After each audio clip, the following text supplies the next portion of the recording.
من دوست دارم ولی ببین لطفاً ازت خواهش میکنم وقتی که میری دستشویی کارت که تمام میشه اونجا یه چیزی هست مثل اسپری خوشبو کننده اینو 2 تا پیس بزنی. میزنم به قرآن. نه نمیزنی. من هر دفعه میرم واقعا دوچاره شیوه میشه. مقدارش 2 تا کمه. پیس بزن. 2 تا خب 3 تا بزن 4 تا بزن.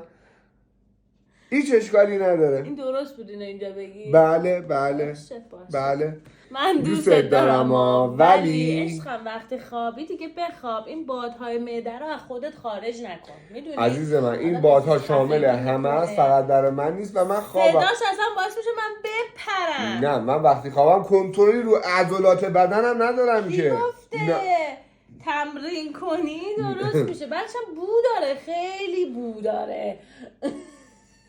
از این اسپری تایمی ها بذار تو هر 2 دقیقه یه من دوست دارم ولی ازت خواهش میکنم کیمیا جان اگر احساس نارضایتی داری نه یا به من بگو که چاق شدم چه هوا لباسام تنگ شده.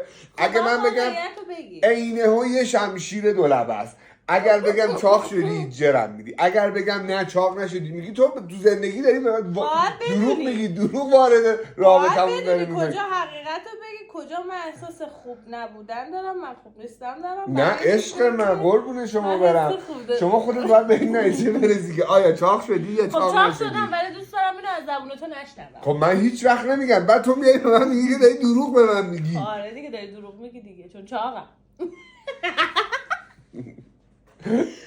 من دوست دارم ولی وقتی انگشتات بوهای مختلف داره تو جاهای مختلف بدنت انجام میدی نباید بیاری بدی من بو کنم.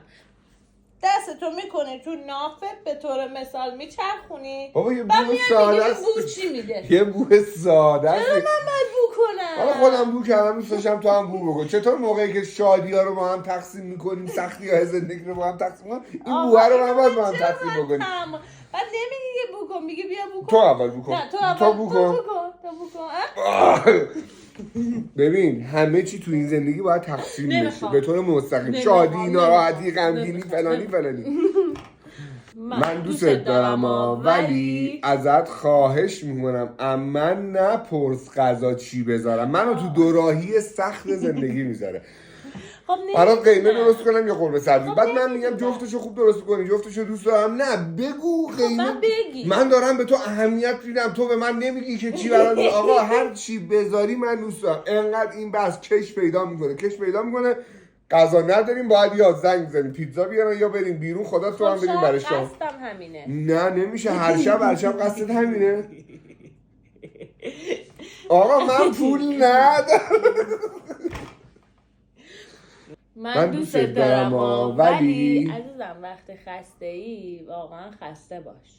نمیشه تو از سر کار بیای بگی کیمیا امروز انقدر بدن درد دارم امروز دارم میمیرم خستم بعد دلهوشی یه لیوانو از جاش تکون ندی بعد تا رفیقات زنگ میزنن بریم والیبال بریم فوتبال اصلا انگار کولر کافئین تو تزریق شده. به من چه محبت تو برای من زیاده. خودت لباسامو جمع می‌کنی ظرفا رو جمع می‌کنی بعد من باید واقعا نباید برای خودم وقت بذارم نباید برم والیبال نباید برم فوتبال. چرا وقت بذار من باید شادابی تزریق من بشه که من شادابی و تزریق زندگی بکنم. من احساس می‌کنم ببین من دروغ میگم. نه هیچ وقت